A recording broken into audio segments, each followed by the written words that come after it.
Welcome to the market money magnet guys. आज यहाँ इस वीडियो में हम बात करने वाले हैं वोडाफोन आइडिया के बारे में। अब वोडाफोन आइडिया जो है अपने सर्वाइवल के लिए भी लड़ता हुआ हमें दिख रहा है। काफ़ी टाइम से इनकी जो प्रॉब्लम्स है ये ख़त्म होने का नाम ही नहीं ले रही है। बीच में हमने देखा था कि गवर्नमेंट जो है 33% का स्टेक इसमें बाय करके इनकी जो प्रॉब्लम है इसको सॉर्ट आउट करने वाले थे, लेकिन गवर्नमेंट जो है कंटिन्यूसली डिलेड है और जिस वजह से इनकी प्रॉब्लम्स जो है बढ़ रही है। अब इसके ही चलते हमने देखा था कि आज यानी 31 ऑफ जनवरी को इनकी जो है अर्जेंट बोर्ड ऑफ डायरेक्टर की मीटिंग थी। अब उसका आउटकम जो है मार्केट क्लोजिंग के बाद आया है, तो डेफिनेटली इसका जो भी इंपैक्ट होगा ये हमें कल स्टॉक पे देखने को मिलने वाला है। लेकिन आज जो है ऑलरेडी अगर आप देखें तो वोडाफोन आइडिया का जो स्टॉक है इसने जो है क्लोजिंग ही आज पॉजिटिव में, वो भी 5% से ज्यादा की पॉजिटिविटी आज जो है हमें ये स्टॉक में देखने को मिली है। इसके पीछे का क्लियर एंड कट रीजन था कि टुडे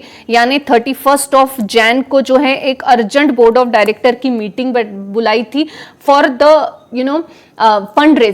रेजिंग से रिलेटेड ये मीटिंग थी। अगर हम इसका डिटेल देखें कि मीटिंग थी क्यों, क्या रीजन था, तो यहाँ पे आप देख सकते हैं जो वोडाफोन आइडिया का बोर्ड है to discuss 1600 crore debenture issues for ATC to January 30। ATC जो कंपनी है यानी अमेरिकन टावर कंपनी, इनको जो है वोडाफोन आइडिया 31 जनवरी यानी आज 1600 करोड़ डिबेंचर इश्यूज करने वाले थे। इसके लिए बोर्ड ऑफ डायरेक्टर की मीटिंग बुलाई थी फॉर द अप्रूवल। अब वो ये जो एटीसी है इसको ये 1600 करोड़ के डिबेंचर्स देने क्यों वाले थे, अगर हम यहाँ पे उसका डिटेल देखें तो आप देख सकते हैं कि Vodafone idea has said board of director will meeting on January 31 आज यानी, और क्यों थी तो preferential issues optional convertible debentures जो है वो एटीसी यानी अमेरिकन टावर कंपनी को इशू करने वाले थे। अब ये जो इशू वो करने वाले थे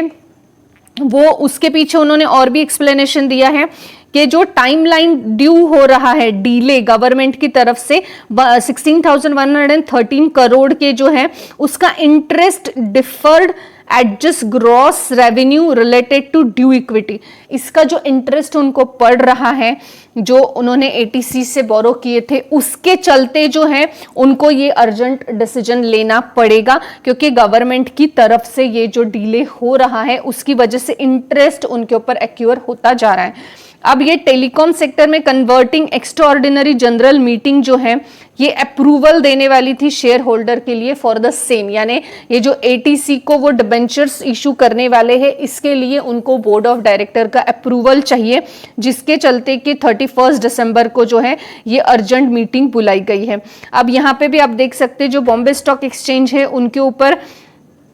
जो वोडाफोन आइडिया का बोलना था वो ये था कि शेयर होल्डर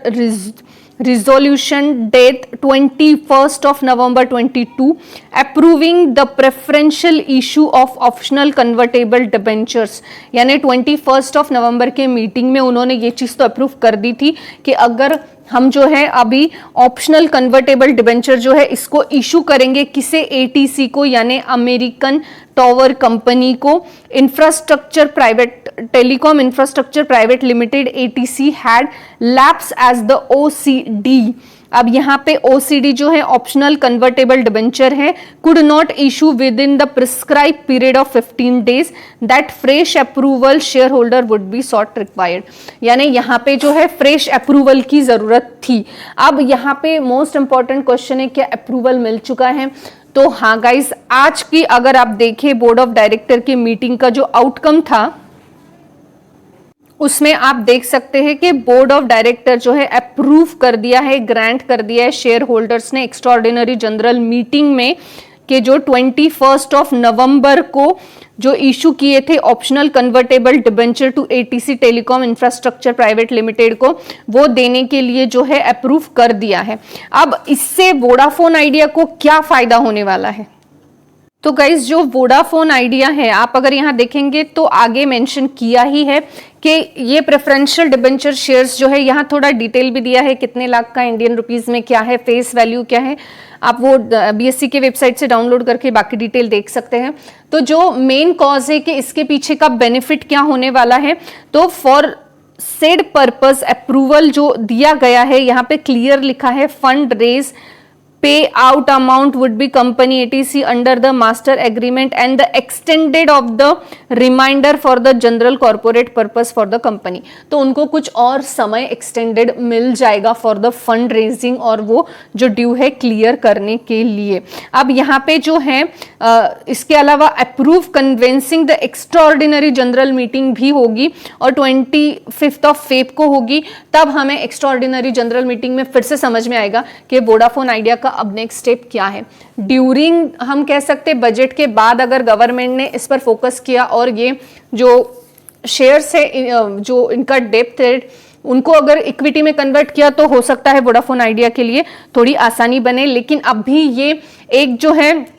उम्मीद बाकी है कि गवर्नमेंट करेगा, क्योंकि गवर्नमेंट डीले हो रहा है ना, नहीं अभी तक गवर्नमेंट ने बोला है। तो यहां हम ये जरूर कह सकते हैं कि वोडाफोन आइडिया के लिए ये एक थोड़ी बहुत रिलीफ की ही बात है या एक गुड न्यूज डेफिनेटली है कि उनको और थोड़ा समय जो है मिल चुका है। आई होप गाइस आपको इन्फॉर्मेटिव लगी होगी। Thanks for watching.